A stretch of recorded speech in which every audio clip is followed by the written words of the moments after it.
What is up, everyone? Welcome back to another video today, and in this video we are doing the 38th installment of Retro Reviews.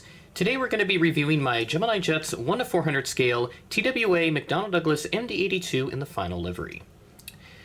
So we're moving away now from any Airliners International snags, at least for this particular installment. We'll go back to Airliners International acquisitions in episode 39, which will be coming out next week, so stay tuned for that.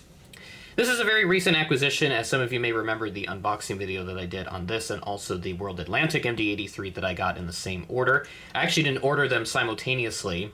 I originally ordered the TWA MD-80 final livery. That was a pre-order back when that was formally announced in November, and then a few weeks later I ordered the World Atlantic after having spotted it in Sioux Falls. So Panda Fox Toys, who I ordered them from, they were nice enough to combine those two models under one order once the TWA MD-80 arrived, and they sent both of them out in the same package, so that was very nice of them to do, and I have both of them in the collection, and very happy to have them as well, as they are very lovely models and continuing to grow on my Retro and Mad Dog fleet. So let's go ahead and bring in the box so we can do a review on it. We've got the Gemini Jets 25th anniversary logo, made for collectors by collectors. Image of the plane, McDonnell Douglas MD-82, and the TWA logo, 1 to 400 scale die-cast model aircraft. There is a plastic cradle, which would contain the model, and here is the pamphlet, so pause to read. And then the bottom of the box, which has the standard Gemini Jets advertising. We move to the right side, which is the standard Gemini Jets box, of course. We have item number on this one is GJTWA 1711. Image of the plane, McDonnell Douglas MD-82. Top of the box with the adult collectible model warning and a barcode and logo. And then there's the left side. And then the back side, which is a 2023 release. Has a license from Boeing, as the McDonnell Douglas trademarks are now owned by them, and also from American Airlines, as they own the license for any TWA-related stuff. So that is nice to note. I'll go ahead and bring the model back into frame. And one defect that I did mention in the unboxing is that one of the engines was loose. It's the starboard engine. You can see if I bring it closer here, a little tap there, it'll wiggle around in there, but thankfully it has not fallen out in the time that I have owned this model, which is good. So it is glued in there enough to where it's not going to fall out. And normally I would remove a piece like that, but that one is where if I do remove it, it's going to damage the model. So I would like to keep it in there, and if it falls out on its own, then I'll glue it back in. But for now, it's fine the way it is. So let's go ahead and do a lovely review on this. Bring in the nose right into focus. So starting off at the front, we've got the nose cone, and we have the cockpit windows, lovely eyebrows up on top. I think that's a little fleet code that's printed on there. I can't see for sure. It may just be some panel details, actually, so disregard. We got the strake and the nose gear. Now, the nose for the JC Gemini MD-80 mold gets quite a bit of flack because it's a little too elongated and a little too pointy, but honestly, it's not hugely bothersome for me, so I can live with it. And I will say that the NG is definitely better than this one. However, this one is still a very nice option in case Gemini or JC does make a model that you really want. And I know people like to wait for NG on certain products. That's totally okay. But I do think there is reason for some to buy the Gemini version when the time is right, under certain subjects, for instance, that NG may not express interest in doing for the foreseeable future. I think that's where it's worthy then buying the Gemini first and then flipping that once the NG comes around in maybe like a year or two. That way you do have the model for an extended period of time. And that's kind of been my stance on it, even though I don't really flip models all that much. I buy it and I always like to keep it, but it is something I always like to recommend to those who are waiting eagerly for a particular subject, and then another manufacturer makes it, but they don't have the best mold compared to another manufacturer.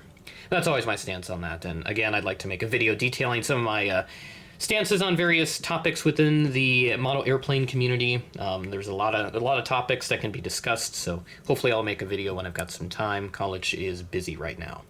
We've got the L1 door, and then we have the Trans World titles with the globe here up at the front. There's also one little antenna up on the top, none on the bottom. A lot of panel details printed underneath. I mean, look at that. That is really good stuff. We have the overwing exits right there, and then the registration of November 9060 Tango Whiskey. We have the L2 door. A few more passenger windows, which are slightly blocked off by the engines. You can see there's 3 more on this side, and only one of them is visible right next to the engine. So this would have been the magic seat to sit at, right there, right where that window is at, so you can get a nice view of the lovely engines that are on this aircraft. Then we've got the TWA tail and also a little American flag inside the red. The TWA red is extremely iconic, and it almost matches the background that I have as well, so that is always something to note. And then flip it over to the right side of the aircraft. We do have not very many different details, but there is a smaller boarding door right there, one luggage door, two of them actually, and then there's a third one behind the wings, and then another look at the tail, which has the American flag backwards to match the aesthetics. And then we flip it underneath. We have the very deep navy blue underbelly with the Gemini Jets logo and stanhole, along with various details printed on here. They did a very good job with the printing.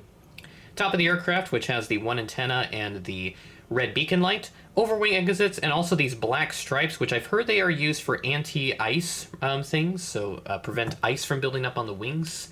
So that is why they are there. And I know some twin stripe liveried aircraft also have them. I think my TWA MD-80 twin stripes has them, but this final livery one for sure does have them. So very nice detail that Gemini captured when they were making this model.